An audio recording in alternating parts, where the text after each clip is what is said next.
Hello everyone, welcome to my channel. I'm Kissy. Today I wanted to talk to you about the toxic Empress.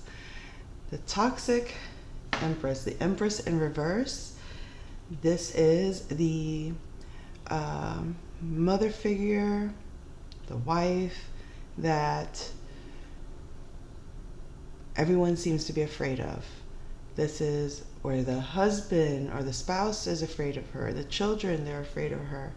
And when I say afraid of her, I mean not like running for their lives in fear, but there's an internal fear of making her mad, making her look bad, making her upset because, she is the Empress and she could do no wrong because she's the Empress. This is the household that praises her power because she's the woman. An automatic, she's worshipped. And it doesn't come across necessarily with those words, it's with the actions that you surround yourself with. This is the man that gives all the power to the woman, that praises her in front of everyone, that makes sure that the kids are aware she's the queen. Nobody can, you better do what she says or else. Like, she uses him to ensure that her reign is powerful. Now, this is all good and dandy. All good and dandy when dad is there to check mom. When dad can call her out on bullshit. But if he cannot call her out on it, and he goes and, does his fatherly duties, goes to work, make sure provides, all those things, you're stuck with a tyrannical mother. And if you're afraid to betray her because you can't trust to tell your father something, because instead of him protecting, what he's going to do is tell you either to let it go or, oh well, this is what you got to do. You got to do what she says or how she says it, or don't involve me. That's your mother. Deal with your mother. Whatever excuse he gives, or I'm too busy, that's not for me to handle it with your mother. She's in charge. Talk to her.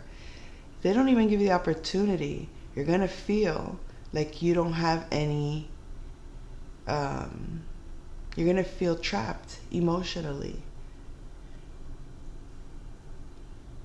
But now, looking at it from not the child perspective, looking at it from the adult perspective, if that child doesn't resolve that, the child is going to fear doing their own thing. The child is going to fear wanting to explore, or even asking to want to explore, because the fear would be, well, mom is going to say no. A child that's raised or used to hearing mom just say no, not give a second conversation about it, it's just because I said so, no because I said so, is likely not going to want to go around it to get their way. They're going to fall complacent and just do whatever. They're going to self-police. They're going to say to themselves, nah, I'm not going to bother, because it's going to require the emotional strength to defend what you want. So you have masculines that grow up in this environment and don't want to deal with the emotional outbursts of their feminine, and so they cater to whatever their whims are. And whenever they want to demand, oh, I want to do this, I want to go to this game, or I want to go with my friends, or I want to go try out this other job, or I want to go, explore something, like taking charge, they're not going to want to take charge. Or when they try to exert that, what they're met with is a lot of emotional manipulation, a lot of pushback, a lot of threats, a lot of how dare you, that energy is toxic. Obviously, this is why we're talking about the reverse Empress. The only reason it's that way is because of the fear of challenging the emotional behavior, and or being hostage to the emotional behavior. So early on in my counseling, I would get a lot of guys that, for example, wanted to break up but were too afraid to do it because the threat, usually, surprisingly, the threat was mostly of self-harm. It was, I'm going to threaten to take my life if you leave me. Now, that's the ultimate manipulation, because the guy wants to go ahead and just make his choice. I don't want to do this anymore. But they don't, the thing is, they can't explain why they don't want to do this anymore. This what? What don't you want to do? It's not, I don't want to do this and therefore I need to go do it somewhere else. It's the way things are right now are not working. It needs to change. And if it doesn't change, then I need to leave. If you're not willing to do your part, then I need to go. They don't do that. They don't want to have the conversation because they already either assume they're not going to change, they don't want to change, they're going to get too much pushback, or no, I'm too afraid to even bring it up. This is why a lot of them end up going and cheating. This is why a lot of them end up going and just doing what they want anyway, behind the radar, because they're too afraid of the confrontation and the guilt trips that come with the confrontation, which is in fact, a lot of them can be valid. Some of the guilt trips can be valid in terms of like, oh, the children, or how am I going to survive, or how am I going to this. Well, if you're not fully abandoning, if you're maintaining your responsibilities, you cannot be guilted. And if you know what your responsibilities are, you cannot be guilted. And if you have a good plan, then you can lay out that plan, and they can do whatever they need to do about it, in terms of get angry, get upset. But what they need to do is accept the change, or they either change how they're behaving and understand what you need to make this work, or you make the change by walking away and maintaining your responsibilities. But the thing is, a lot of guys don't want to maintain their responsibilities. They just want to exit left and act like it never happened. It's just easier that way. But it's not. It's actually more complex, more complicated. So I remember, because that this is just a grown girl tantrum. This is a woman having a tantrum. This is her inner child having a tantrum. So it's like, okay, she's having a tantrum. But how far do those tantrums go? They become violent. They become extremely disrespectful. They become extremely dangerous to themselves or others. And that's not exaggerating. So then the fear is being responsible for that. The fear is actually, if I leave and something happens, I don't want to be in trouble. I'm going to get blamed. It's going to be my fault.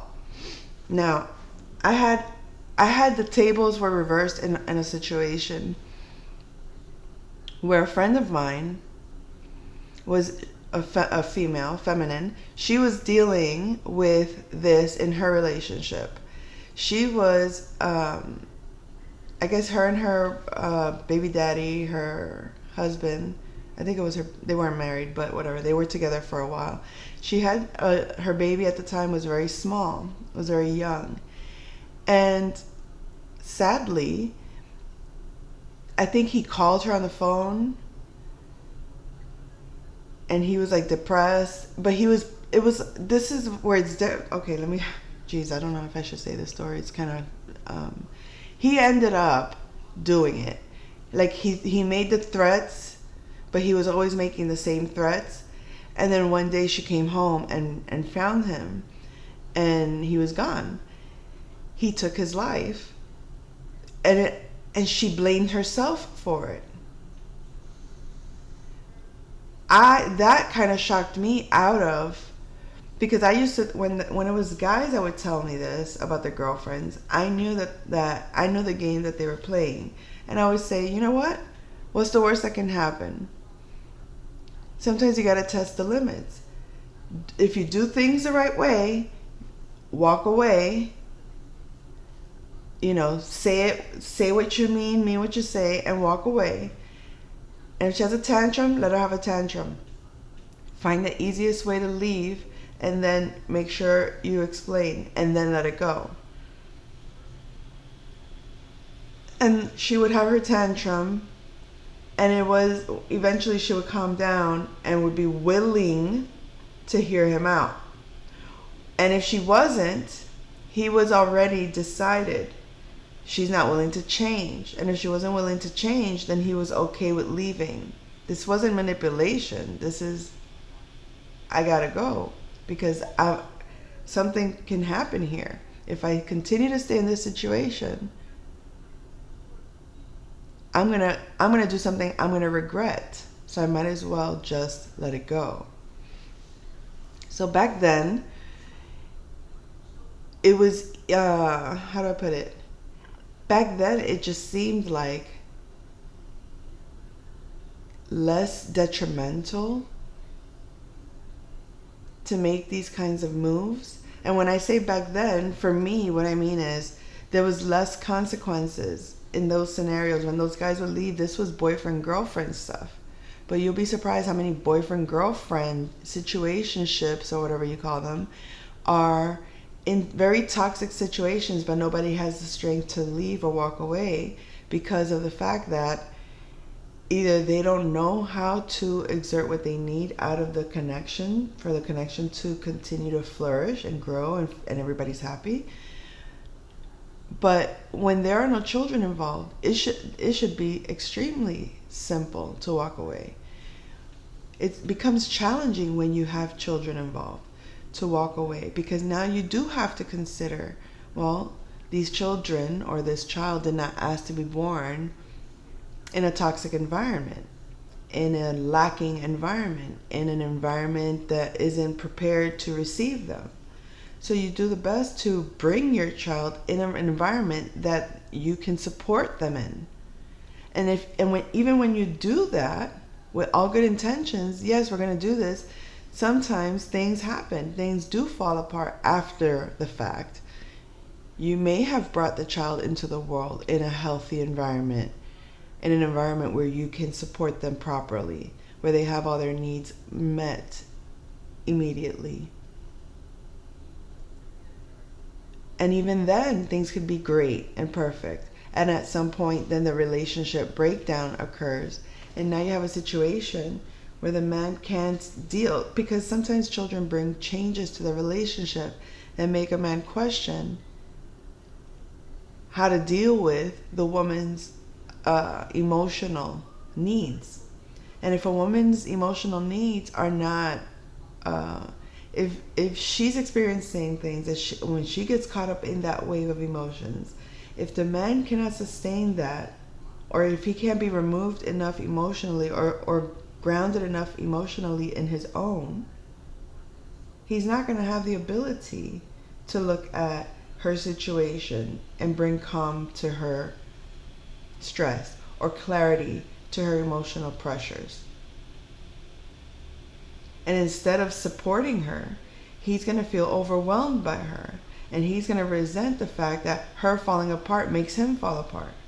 And if every time she falls apart, he falls apart, he's going to eventually not want to be around her, because how can he sustain a proper environment if she makes it flood every time she's overwhelmed? And he doesn't know how to reason with her, or he doesn't know how to make her feel calm and safe, or he doesn't know how to resolve what made her lose emotional balance. Because sometimes you don't know, because you don't know what overwhelms you in life. You don't know how far things can get emotionally for you. You may have said, oh, I can handle this career, and realize that the career is really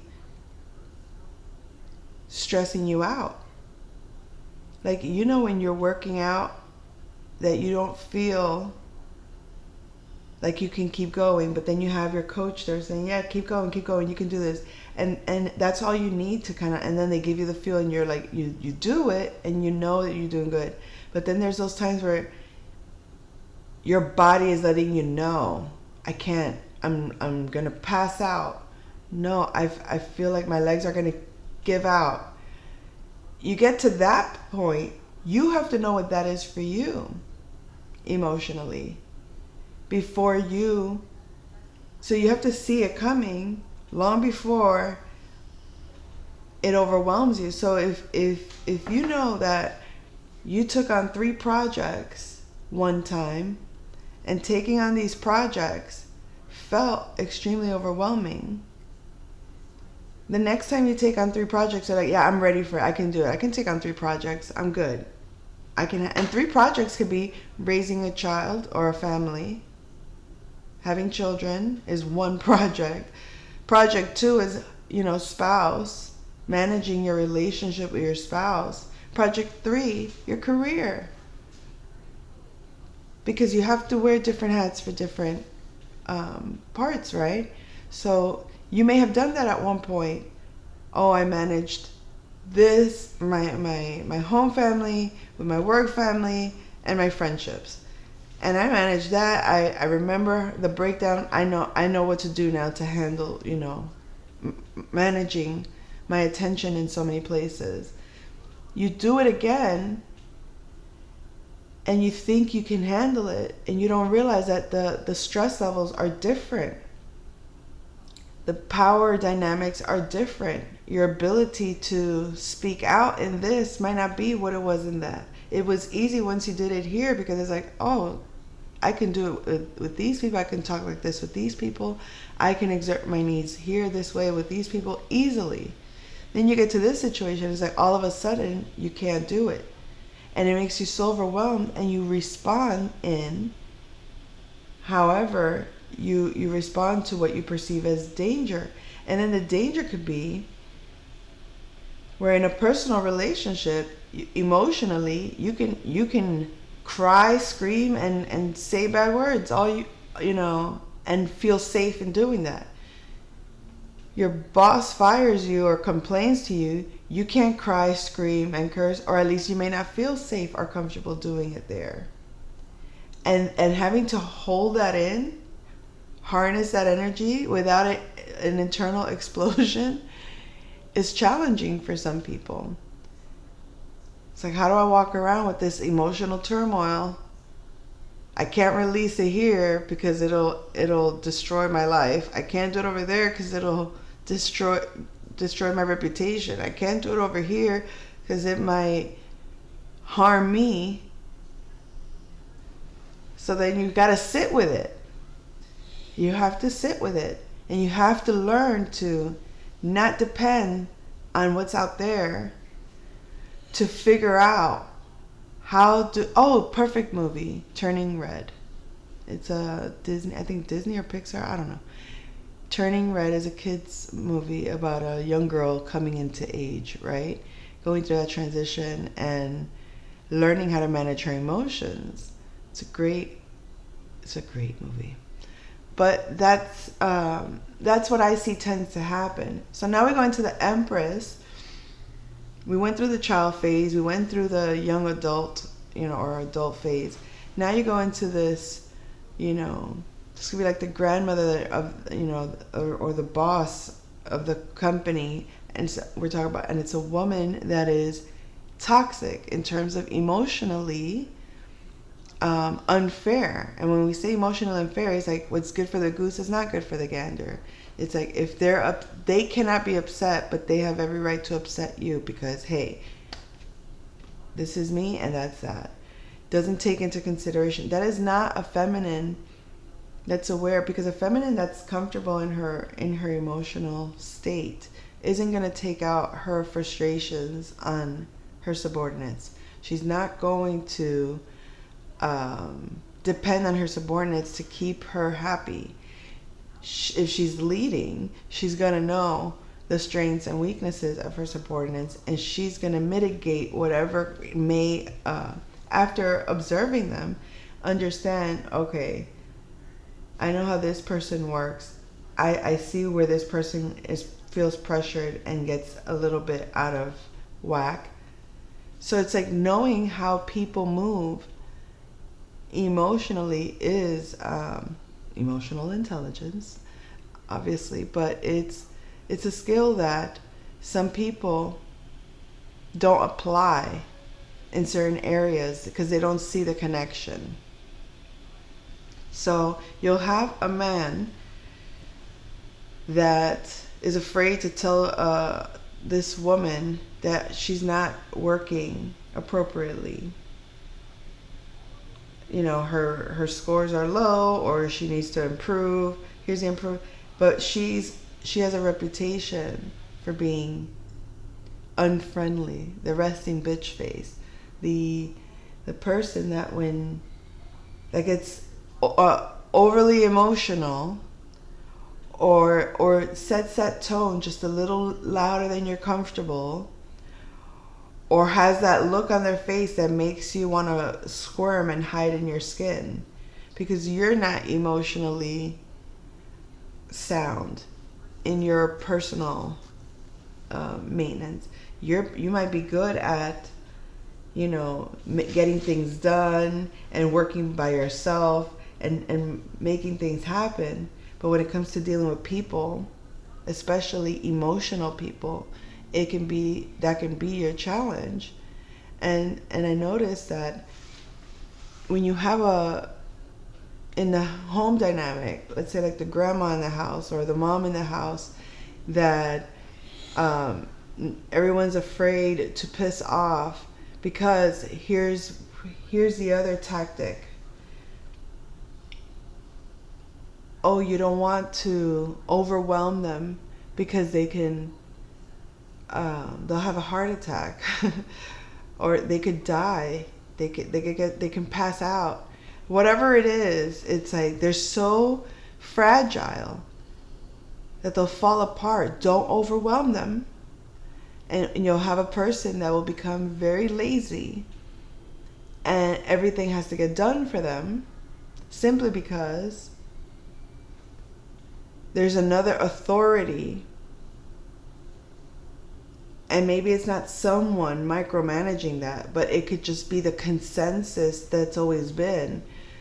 This, let's not overwhelm them, because that person had one severe reaction that gave them that, and that we're not talking about somebody that's actually ill here. We're talking about, that one emotional thing that really depressed them. Oh, that one thing that gave them that high blood pressure, put them in the hospital. Oh, that one thing that happened that really got them, like we all had that scare, we were going to lose them. That's also manipulation, because when it gets to the point where you're at the beck and call of someone because this is who they are, like, did you sign up to be their personal nurse? So somebody's going to have to make some changes, right? Because we're not here for that. We're not here to babysit people's emotional handicaps. And I'm not being mean about it. I mean, we all have to get held by a certain standard. Oh, it's too hard to do this task. So what I'm going to do is I'm going to whine and cry and bitch and moan and complain and holler and make it so challenging to the point that you don't even get told to do it anymore. You get away with not doing what you're supposed to do for yourself, and other people have to pick up the slack for you. This is a toxic feminine energy that I'm talking about. I'm trying to bring as many different examples and different age ranges just so that you can see the fluctuations of how the toxic Empress energy can play. Because the toxic Empress is an Empress. That means the energy is powerful. The energy is divine. It's I know I'm an Empress. I know I'm powerful. I know what I want. I know what I need. But when it's in reverse, it's all that knowing, but in an intuitive way. They know it, but their actions aren't expressed from the divine feminine energy that is truly embodied. Because when you're truly embodied and you have self-control,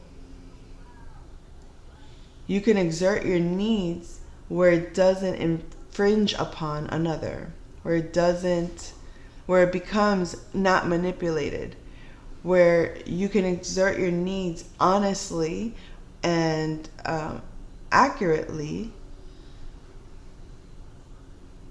without it being a game. Another way that the toxic energy shows up that is when men idolize a woman, when they idolize her physical beauty, and to them that's worshipable. When her badness, oh, she's a baddie. When they worship the baddiness in her, that's when they'll praise her because they love that she intoxifies them. She makes them feel drunk in love. She makes them feel very much like they could live that way forever. They love that. And that's a great space to be in. When you feel like completely attracted to someone, you can't stop thinking about them, they feel great. That's a nice place to be in for the time that it's not interfering with your responsibilities. As long as it's not interfering with your responsibilities, as long as it's not derailing you from what you've your plans. If you can separate space and be like, this is a space I give myself to get lost in that, then you get lost in that. But a lot of men have a tendency to, when they find the person that makes them feel all sorts of desire, have to have, they love it until her badness, they love her being that way because they see how she is with other people. And when she makes you the special one that she gets to love and ravish and all of this, you love her. The minute that you cannot control her, the minute she's rebelling on you,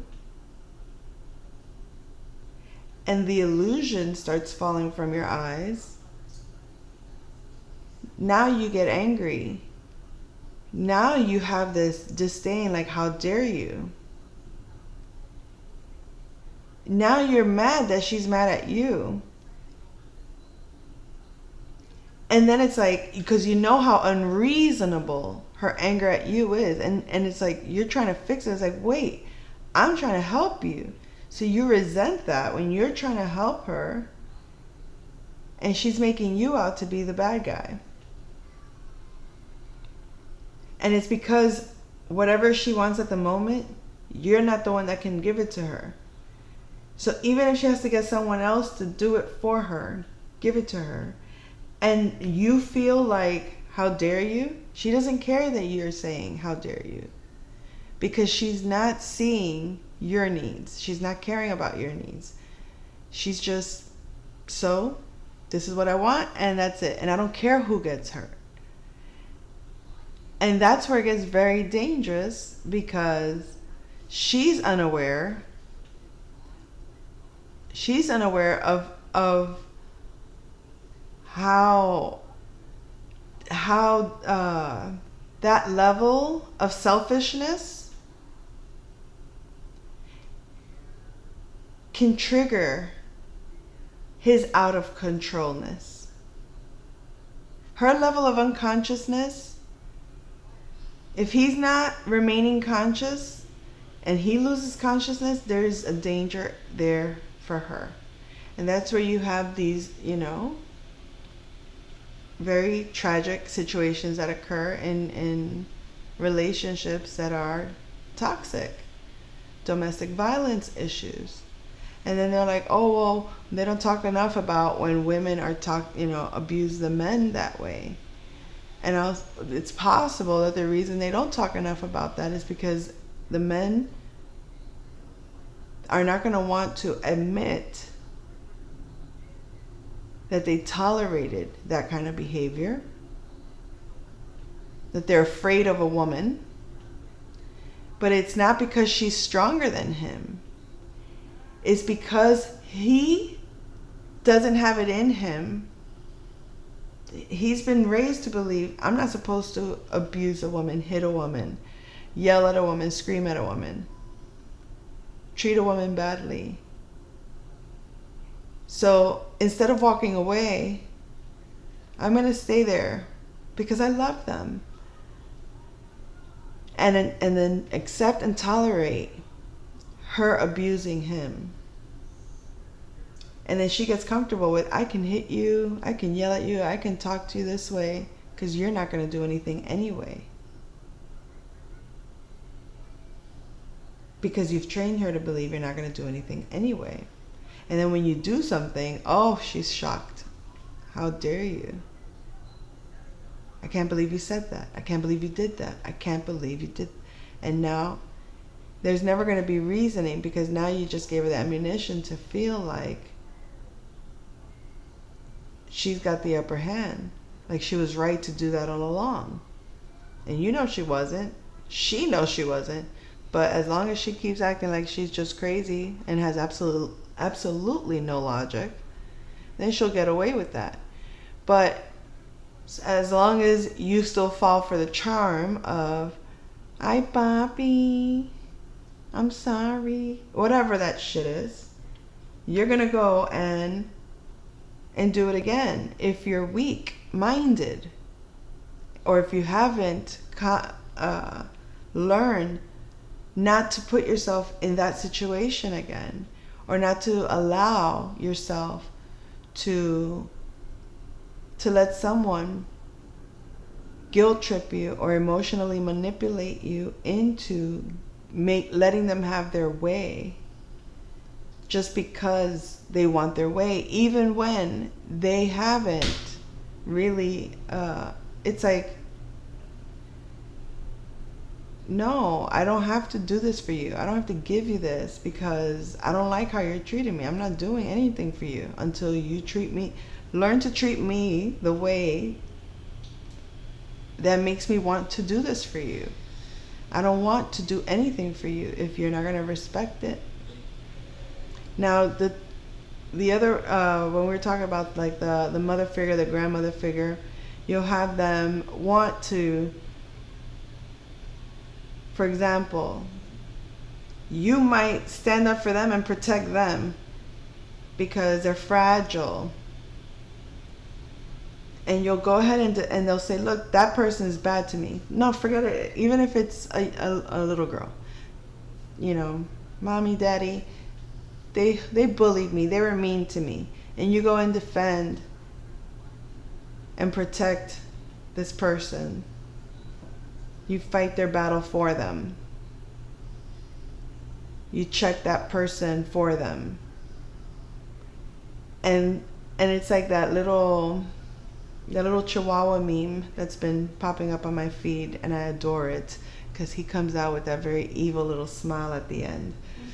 That's the energy. It's like, fight this battle for me, please, because I'm so weak, I can't do it, please. And then you go and you do it, and they're smiling in the background because you got somebody in trouble for them, or you corrected somebody for them, or you defended them. They feel good about that. Then you realize, you know what? I'm not going to involve myself anymore. I'm going to let you handle it. Then you're the mean guy. You're the bad guy. You don't love them. You don't want them. You can't protect them. You're cruel. But it's not that. It's that you've learned that they're actually in the wrong, and they're just using you to fight their battles for them.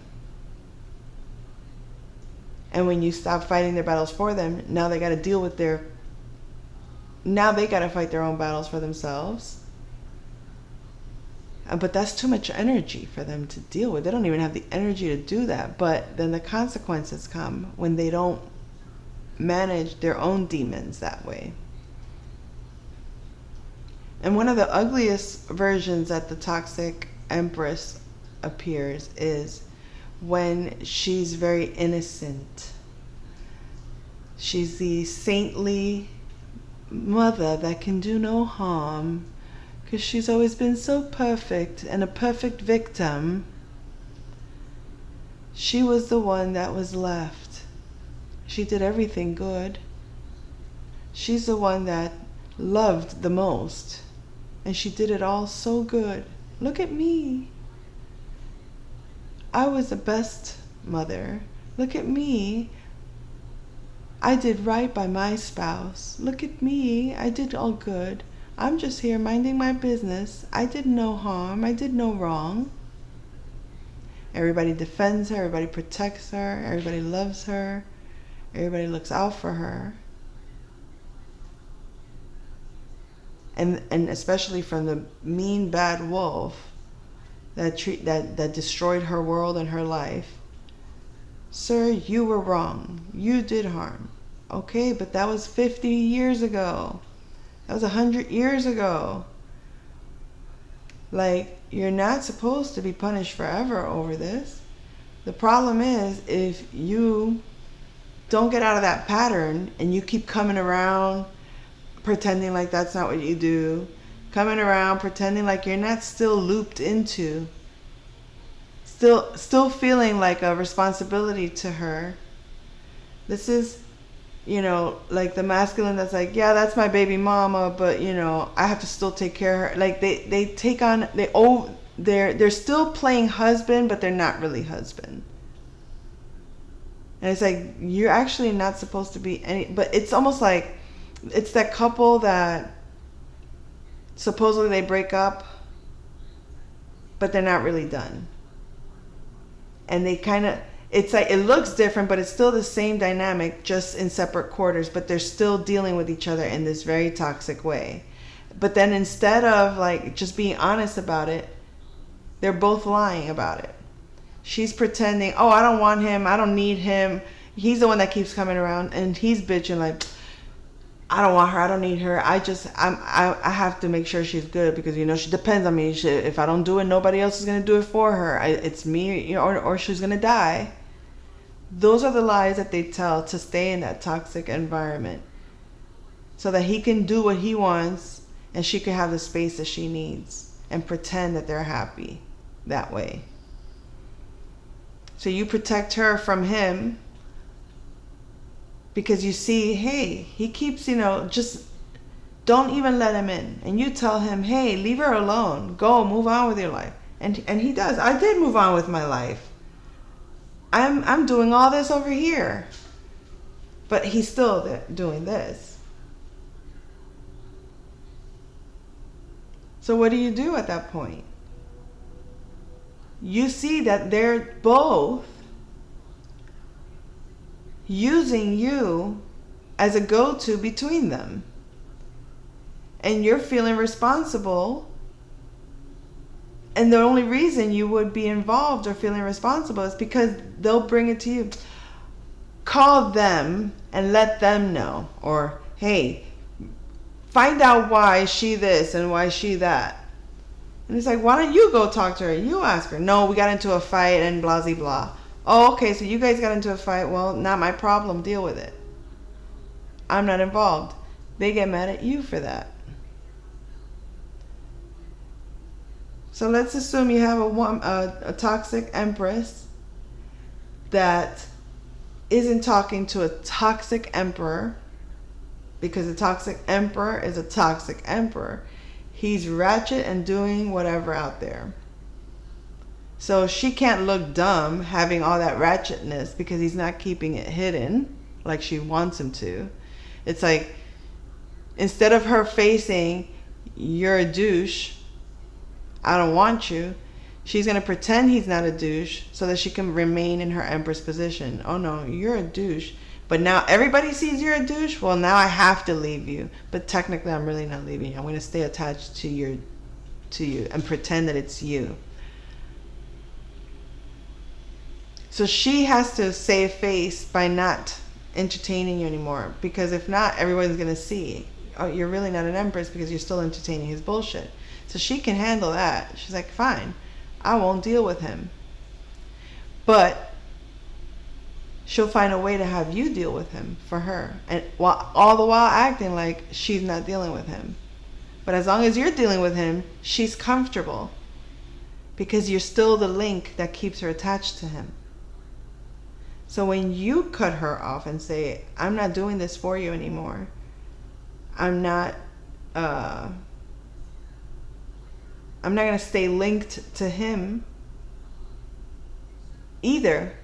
You cleared your path from him. You don't look bad dealing with him. He's over there acting all ratchet. I go to him and tell him, leave her alone. I what is that? Safe keep for you, or I protect you from dealing with that. I'm going to be somebody to protect you. Hey, leave mom alone.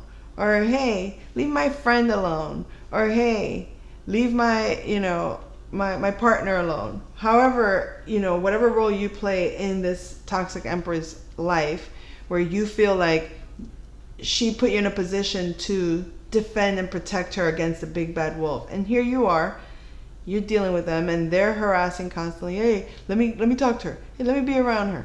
Hey, let her know this. Hey, send her my love. Or hey, is it possible I can pass by? And you're like, she said no, she's not talking to you.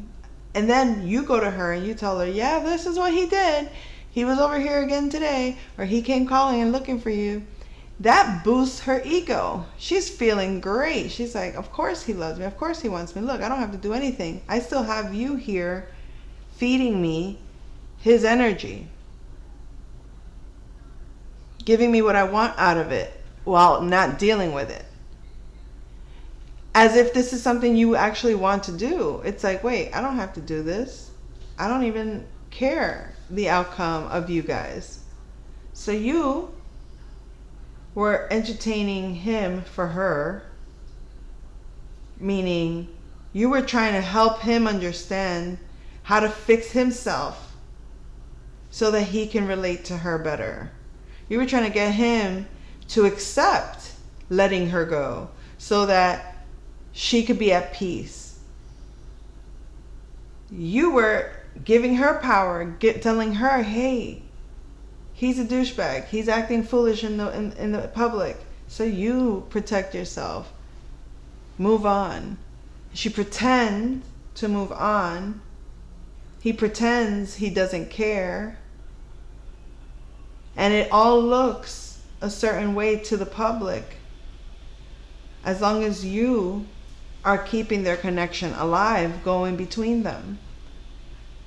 Trying to mitigate their connection. Make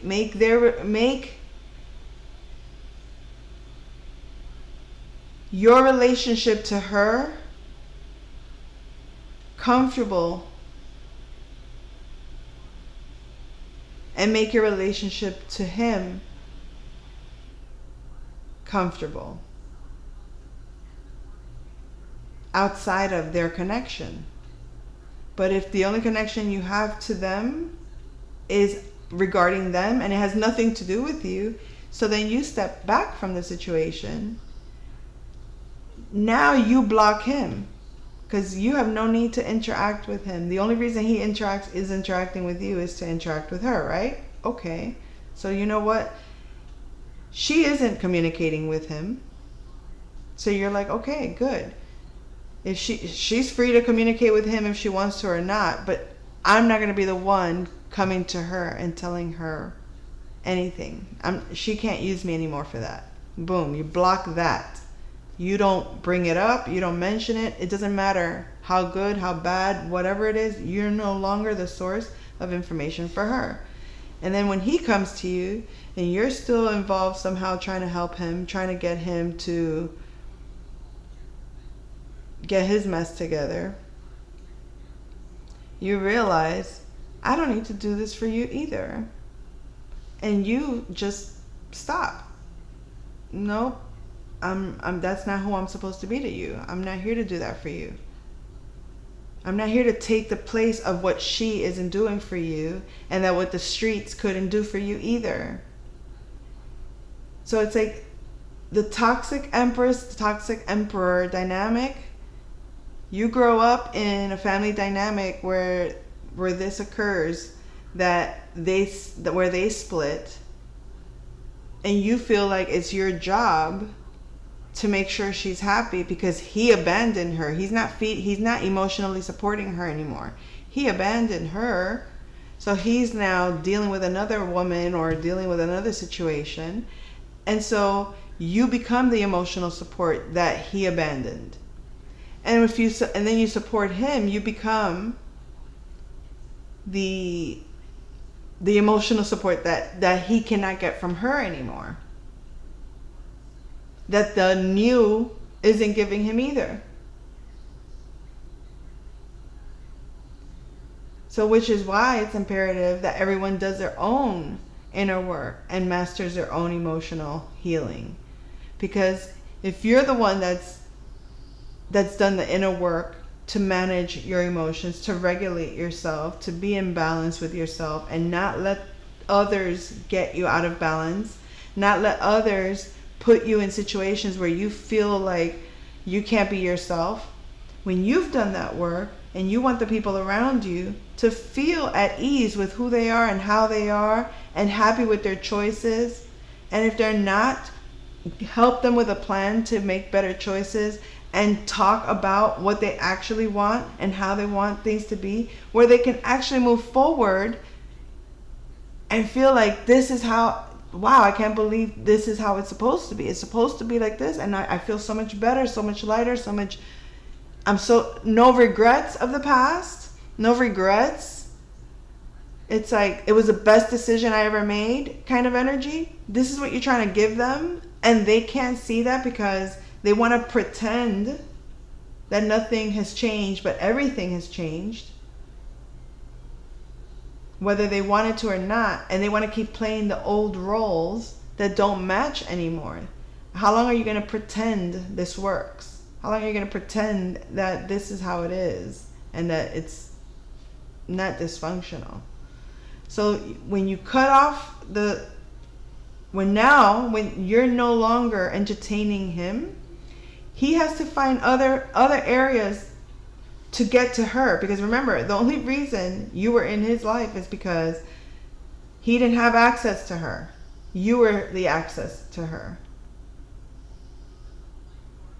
And because you were the access to her, he was playing that game of, playing more victim than necessary. Being more victim so that it gets to her. He wants it to get to her how bad life is for him, so that you can convince her for him to let him in. But you're not doing that. You haven't been doing that for him. Because you cut her off a long time ago. You told her, no, I'm not. Whenever you try to fit, this is the thing. When you try to fix it for him with her, you start to realize why he left in the first place. When she's that stubborn and that hard-headed, and it's my way or the highway energy, and it's no accountability or willingness to acknowledge her faults and where she may have gone wrong and what she may have done. If she's not willing to have that conversation even with you, and or gets defensive on you, wants to attack you for even trying to get to the problem, he has no problem telling you how he feels. He could tell you, but you don't trust anything he says, because he says this is how I feel, but how he feels is flicker. It's, what is that? Flimsy. It's like fickle. Fickle is the word I was looking for. He's fickle. So when he's fickle, you already know, yeah, you can dive deep and talk about things with him, and he's honest about how he feels in a lot of ways. I don't know, and you know, I'm just not happy like that. And he acts like he knows what he wants. But at least he doesn't get defensive when you talk to him. He might get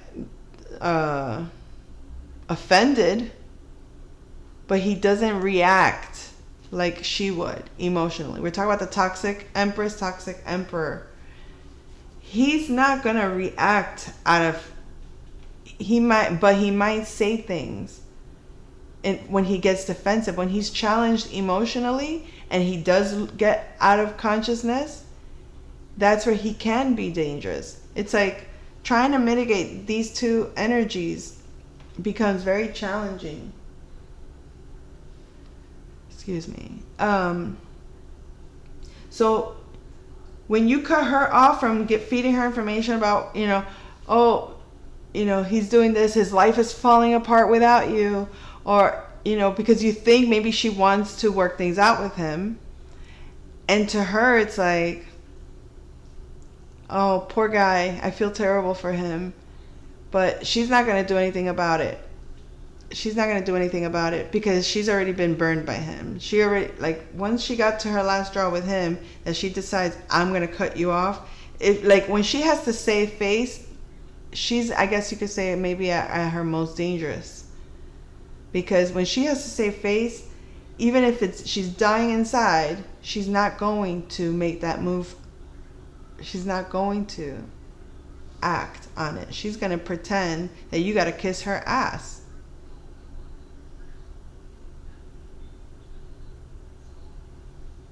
So if you do that, for example, she's going to accept you because it makes her look good, not because she wants you.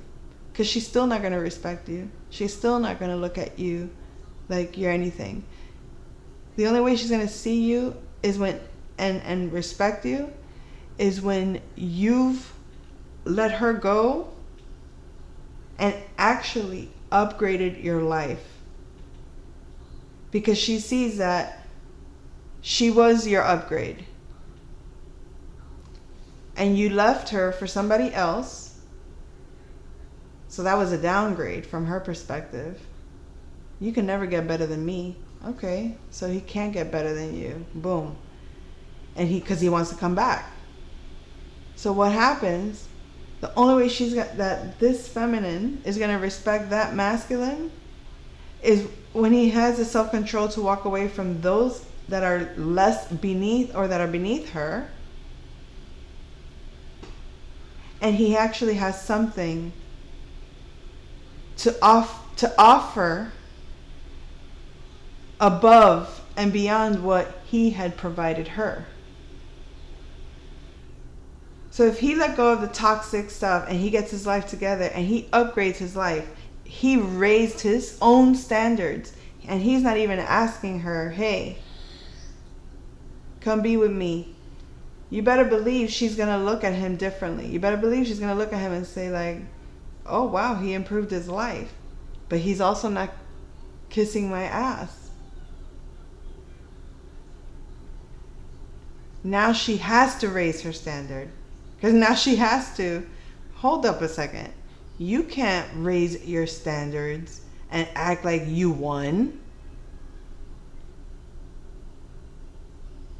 She can pretend, that her standards are better. But that is going to challenge her to really check herself. But as long as you're going back and forth between her and other toxicity, and you're not resolving this with her because she's bullheaded and doesn't want to change and doesn't want to make things work and upgrade with you, like to actually break through and forgive, actually break through and talk it out, actually break through and say, clearly we're still in this toxic thing because for whatever reason I can't detach from you. Maybe it is toxic, maybe it is accustomed to you, maybe it is I'm just dealing with you, but I need to, in order for me to actually be happy, I have to let go of everything you were and everything I was and be inspired by you again. And the only way she's going to be inspired by him again is if he gets his act together and shows and demonstrates that he's not that person anymore. And how would she know? Because word gets around eventually. Oh, what I was going to say about that toxic Empress situation was, like, when you, after you cut her off, but when you cut him off from now, okay, so you stopped giving him access to her reality. Now he has to go around to figure it out. He has to find out through other people what's going on with her, because he's not going to get that from you. Nope, sorry, nothing, can't speak about it, don't know, I have no clue, I don't know what she's up to, I don't know anything about her. Okay, he has no access to you. Great. He's going to figure it out elsewhere. But when he doesn't have anywhere to get it from, and you're the only link, and you cut him off, and you say, sorry, you cannot, now you can't access me. You can't access me to figure out what's up with her. You can't access me to feel still connected to her. Did I say that twice? You can't access me to help resolve or to be the emotional balance for you to stay and remain dealing with your toxic bullshit. Now I'm not dealing with you. Would you believe that this toxic Empress would actually get pissed off at you for that? Oh, must be nice to have a good life with no problems to deal with. Damn right it is. Those are my problems. Sorry. What do you want me to do? You're mad that I'm not letting him access me anymore? Because when he can't access me, you lose access to what's going on with him. Because as long as I was giving him the emotional support, you didn't have to deal with the mess he's out there making. Because you are still connected to him, just conveniently you're in a way that benefits you. Now that you have to take responsibility for the mess you also made, because he's that messy, because you entertained that messy. You helped create that messy, but you want to act like he needs to kiss my ass. But you're not willing to have that conversation unless he comes burying, I don't know, with his head cut off for you. Here you go. Like, I don't get it. I don't know. It's like, you don't want him. You don't want anybody else to have him. So you clearly don't give a shit about him. So then why do you feel that I need to remain connected to him? I'll tell you why. Because I was keeping him supported, and as long as he still looked good, you can keep pretending you look good. As long as he was checked or kept balanced emotionally, he wasn't making a fool of himself out there. And that always makes you look good. Because you could say, yeah, we're not together because I don't want him anymore. Because look, he's a fool. And it's like, you don't mind him, looking foolish in front of the public, because it only validates that he was only wonderful when he was with you. But when you let go of, when you stop supporting him the way that you have, his foolish behavior becomes what you know it was. Nuisance, dangerous, problematic, embarrassing, childish as hell. And you're not cleaning up his mess. And now word is getting around that he's acting these ways. And now people got to look at you. Can you, if you really don't care, you're really not attached, and he really has nothing to do with you, guess what you're going to say? Be like, exactly. That's exactly why I'm not with him. And he's not my responsibility. And I don't give a damn. Let him figure it out. He'll figure it out. Bye. Don't come to me with all that. But they don't feel that way when they're really not in that space. What they're really going through is, oh my God, my reputation. Oh my God, now these people are calling me. I don't know how to deal with this. Oh my God. And they get mad at you because why aren't you fixing it for him? Why aren't you helping him? Why aren't you? They're mad at you for, and I'm talking about divine Empress, divine feminine. They're talking to you. They're mad at you for not managing a toxic emperor's behavior. When you cut off this toxic emperor that you were trying to help for this toxic ass empress,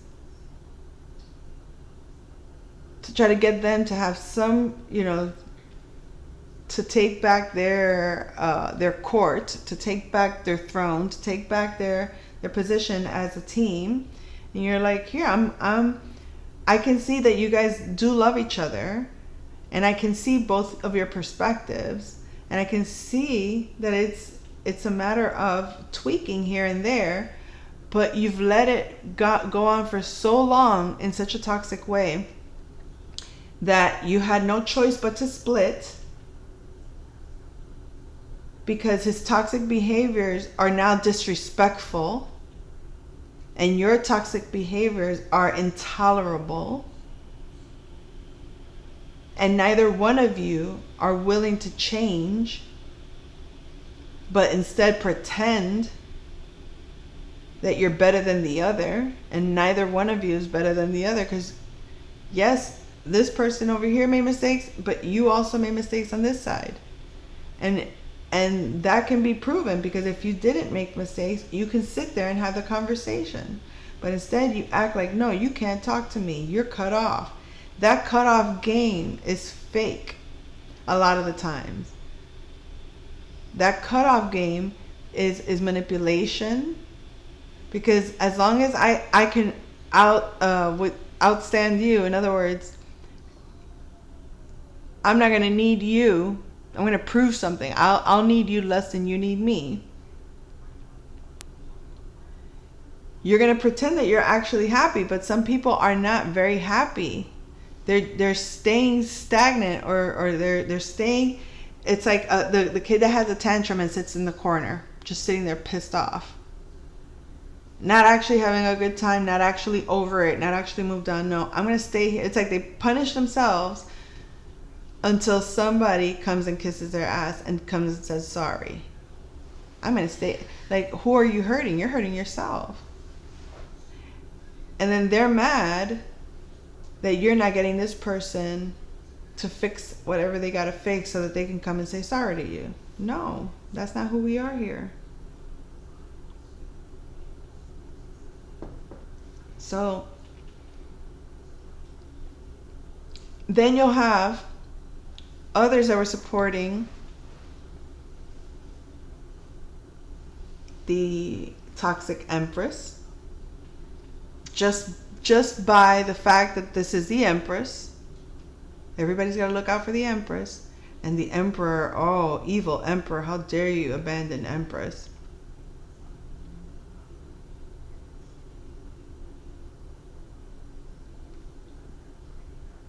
But they behave in the same way that this toxic emperor behaves. In their own dynamics, in many ways, maybe not to the extreme, but they do some of those same behaviors, and they do it towards the toxic Empress as well. It's like, what's good for the goose is not good for the gander, apparently.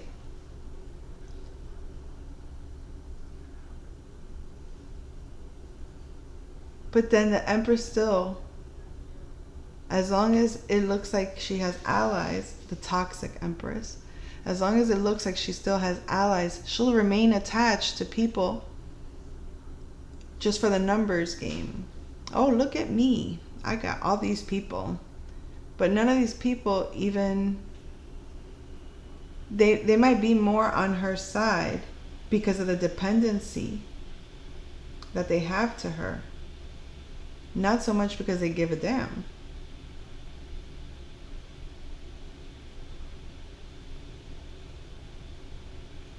And you may not want to even use her in that way. You may just want her to flourish,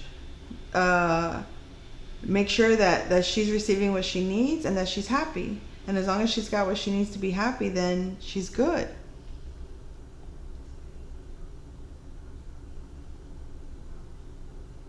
So you don't use her, and that's offensive to her, because if she can't have you depend on her, if you're not dependent on her and you don't need her, it's a personal attack that you think you're better than her.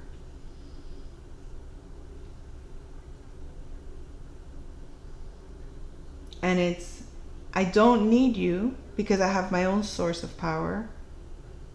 I don't use you because I don't want to abuse you. I don't depend on you because I'm self-reliant.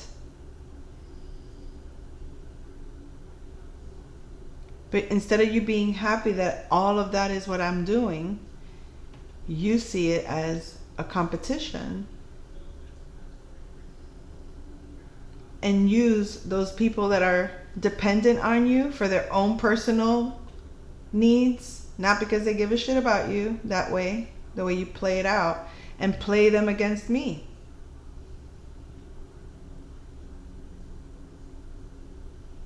And because you use me to deal with him for you, they don't, you don't, they don't, you don't. Just me. Because I can. Now when I cut him off, you're mad. But when they cut him off, they had a reason to cut him off. You had a reason to cut him off. Everybody in your little team had a reason to cut him off. I don't feel I had to cut him off. Because he didn't do anything to me personally. Oh, you mean I was supposed to? Oh, that's what it was. I was supposed to be blindly loyal to you for what he did to you, which you guys did to each other. And because I didn't make a loyalty to you, nor did I make a loyalty to him, I was remaining loyal to both. I was remaining in harmony with both. That made me apparently somebody that was disloyal to this camp. No.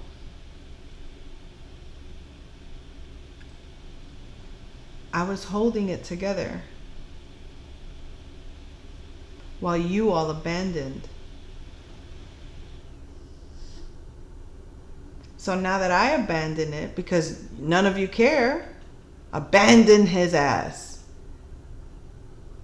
Throw him to the wolves. We don't give a shit about him. Let him fall. Let him fall.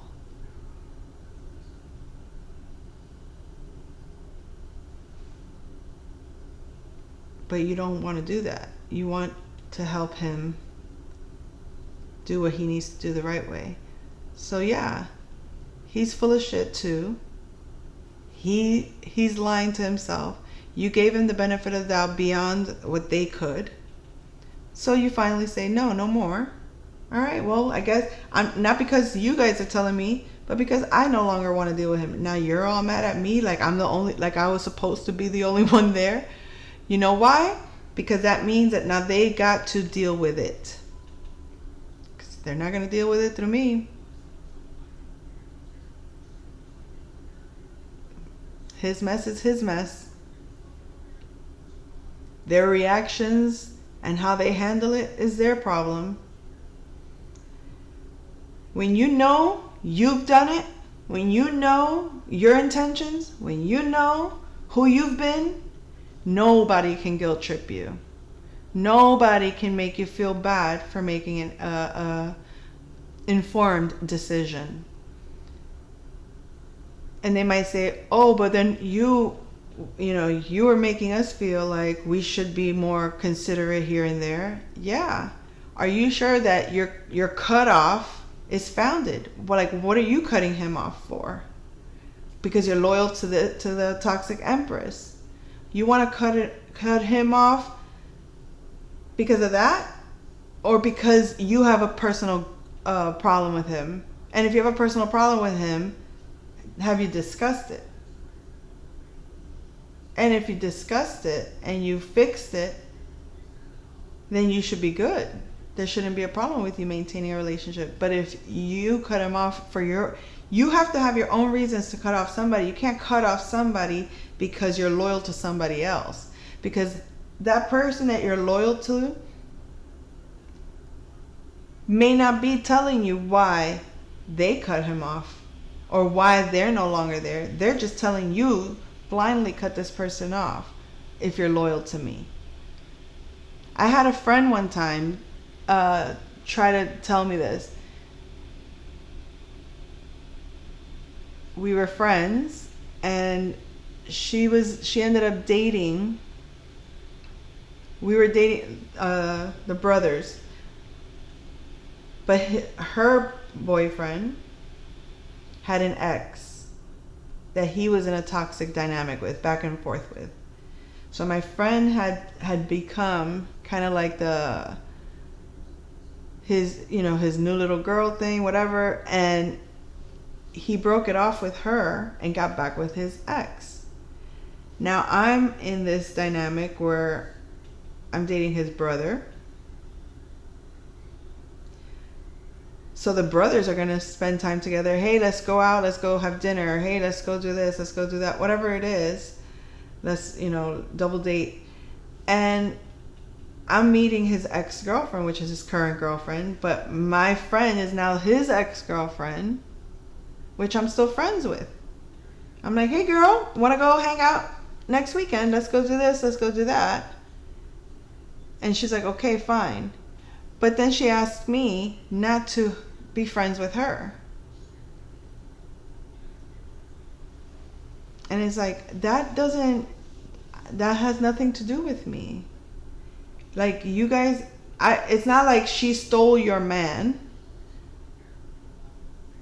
You came in right out, you were a rebound girl to him. So let's put things in perspective. You were not his long-term girlfriend, and then he cheated on you and brought some chick, and now I'm besties with his new girlfriend. No, that's not how it is. He had broken up with his girlfriend. You were a rebound. You dated for a few months. You broke it off, or he broke it off with you and got back with his girlfriend, and then you guys kept doing the back and forth between her and her for several years, or maybe months, whatever it was. You know your place in that dynamic. Don't ask me to get involved when the brothers, what am I going to do? Tell him don't hang out with your brother? No. And I hate that. This is why I don't have a lot of damn friends, because I don't like people's drama. I get involved in your drama to help you get out of it, to help you resolve it, to help you gain perspective. Like, I can hear both sides of your arguments and I can see where you both stand. But if I can't have a real conversation with you, and his main concern is I can never talk to her because and I see it for myself, then I see his perspective. I'm not emotionally invested like he is, so I can easily tell him, this person is not going to change their mind.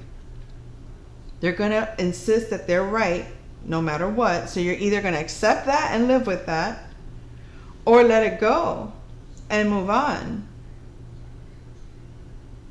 And maybe they'll change.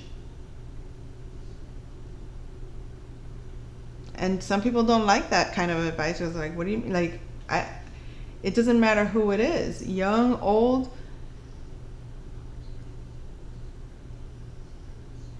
You have to have two people willing to participate in the relationship. You have to have two people willing to be honest. And the moment you find out that somebody is being dishonest about what's happening, like a situation where before I was divorced, we had counseling, and we did this through the military. They were like, you know, it would help to have a mediator, right? So he agrees to it. I agreed to it. I'm like, let's do it then. And we go, and I'm thinking, we're going to tell the truth here, because the goal is to get to the bottom line of what the real problem is, so that we can go back to what we were, so we could be happy. Can you let go of the past? The only way you can let go of the past, somebody does a betrayal on you, the only way you can really let it go is to sincerely correct it, sincerely apologize for it. And the only way that you can show that you want this relationship to work is by doing what's necessary to ease the mind that that situation is going to occur again. But how far do you ease someone else's mind? Like how long do you have to prove to someone? How much checking in are you going to have to do so that this person's anxiety about your betrayal goes away? Like, you can only do that for so long. That's how you get imprisoned. But the thing is, what a lot of people don't realize is not everybody is just attached to the one thing you did back in 1968 kind of shit. It's that you did that one betrayal, and they're like, oh, she never got over it. No, you never stopped doing it. You never stopped doing that behavior.